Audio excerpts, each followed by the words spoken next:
اے اللہ تو میرے نفس کو تقوی عطا فرما، اے اللہ تو میرے نفس کو تقوی عطا فرما، تو ہی میرا ولی ہے، تو ہی میرا مولا ہے، اور تو سب سے بہتر ہے، تو سب سے بہتر ہے تزکیہ کرنے والا، یعنی تو ہی بہتر میرے نفس کا صفایا کر سکتا ہے۔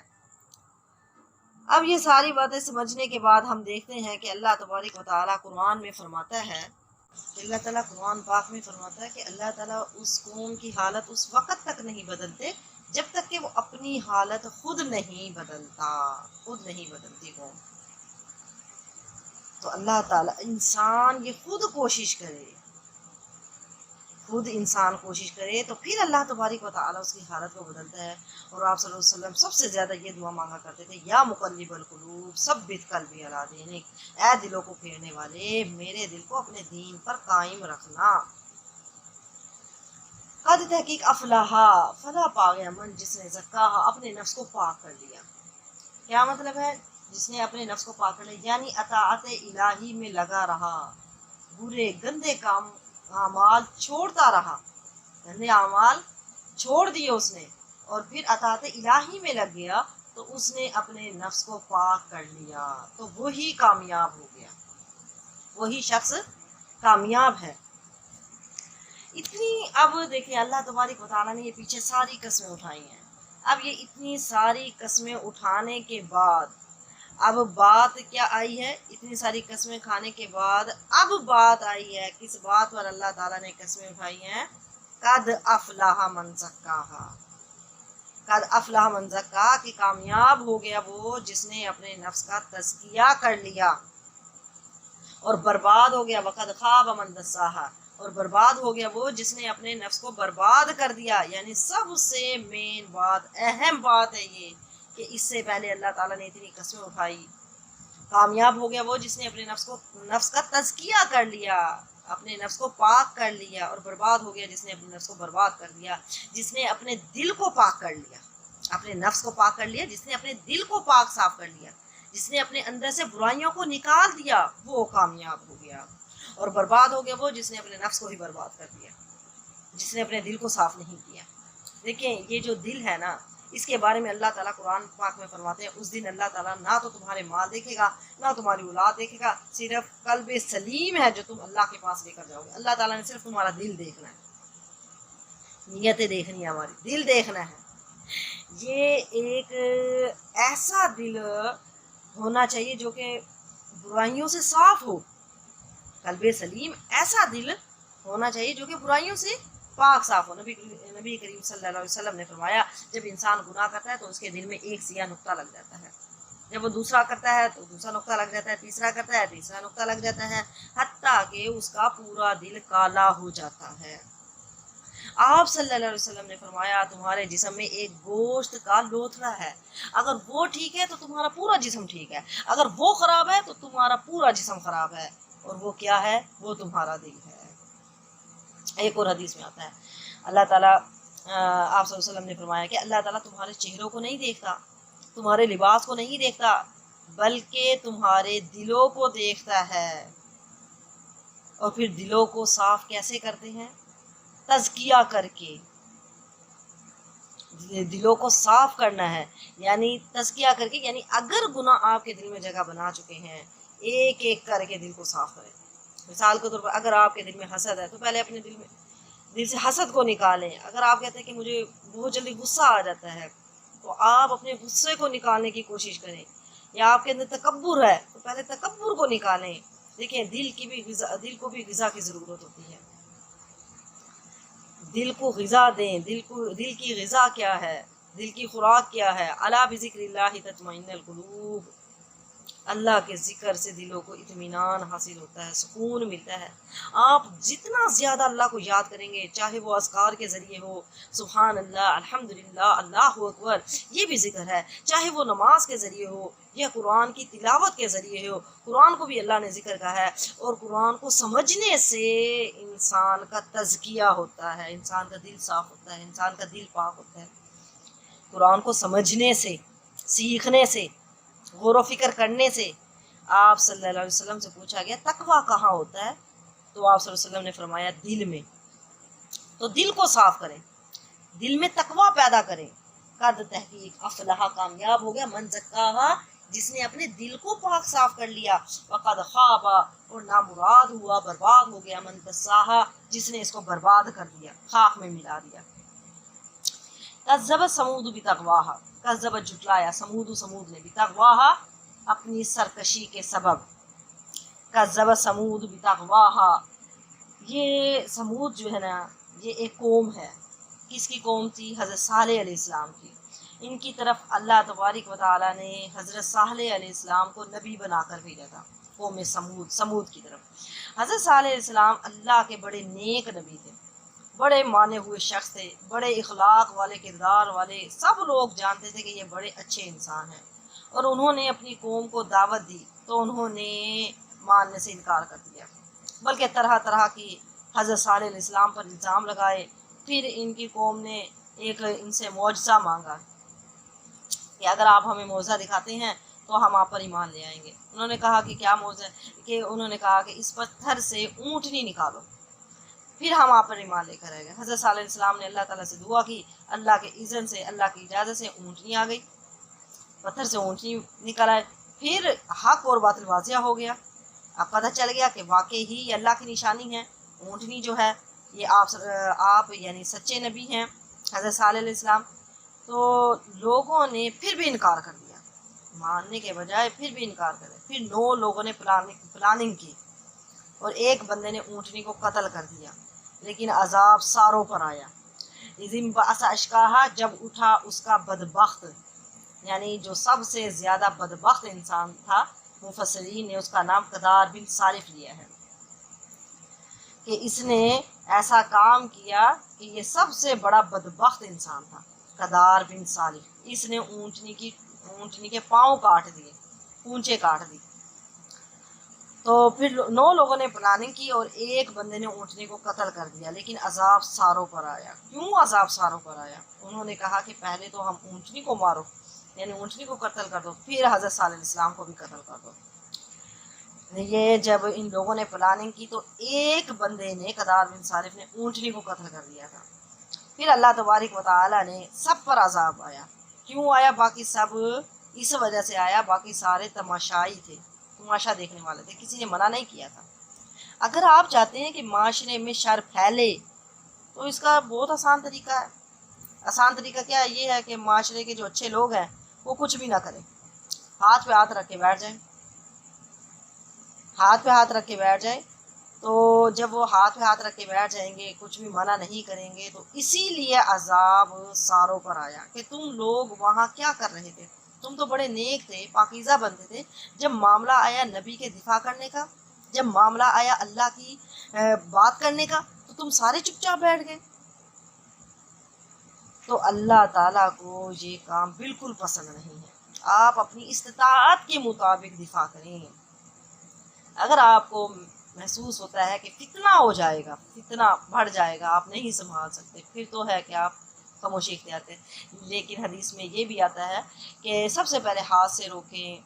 اگر ہاتھ سے آپ نہیں طاقت رکھتے, زبان سے روکیں, زبان سے, تو دل میں اس کو برا جانے. لیکن یہ سب تماشا دیکھنے والے تھے. تو فقال پس کہا لہم ان کے لیے رسول اللہ, اللہ کے رسول نے, ناقۃ اللہ یہ اللہ کی اونٹنی ہے, وسقیاہا اور اس کے پانی پلانے کی باری ہے. یعنی اس اونٹنی کو کوئی بھی نقصان نہ پہنچائے, اور جو اس کے پانی پینے کا دن ہے اس میں بھی گڑبڑ نہ کرے. جو اس میں پانی پینے کا دن ہے اس میں بھی کوئی گڑبڑ نہ کرے. اب کیا ہے, اس سرکشی کی وجہ سے, تکذیب کی وجہ سے یہ اس قدر بدبخت ہو گئے تھے کہ ان میں سے جو زیادہ بد شخص تھا وہ تیار ہو گیا, اور اس کا نام کیا ہے, قدار بن صالح تھا. اس نے حضرت صالح کی اونٹنی کی پونچھیں کاٹ دی, اس کے پاؤں کاٹ دیے. حضرت صالح نے اپنی قوم سے فرما دیا تھا کہ اے قوم, اللہ کی اونٹنی کو برائی پہنچانے سے ڈرو, اور اس کے پانی پلانے کے مقرر دن میں ظلم کر کے اسے پانی سے نہ روکو. تمہاری اور اس کی باریاں بندھی ہوئی ہیں. یعنی اونٹنی اور قوم سمود دونوں کے لیے پانی کا ایک ایک دن مقرر کر دیا گیا تھا. لیکن ان بدبختوں نے پیغمبر کی نہ مانی, جس گناہ کی وجہ سے ان کے دل سخت ہو گئے, اور پھر صاف طور پر وہ مقابلے کے لیے تیار ہو گئے. اور اس اونٹنی کی انہوں نے ٹانگیں کاٹ دی, پاؤں کاٹ دی, جسے اللہ تعالیٰ نے بغیر ماں باپ کے پتھر کی ایک چٹان سے پیدا کیا تھا, جو حضرت صالح علیہ السلام کا معجزہ تھا.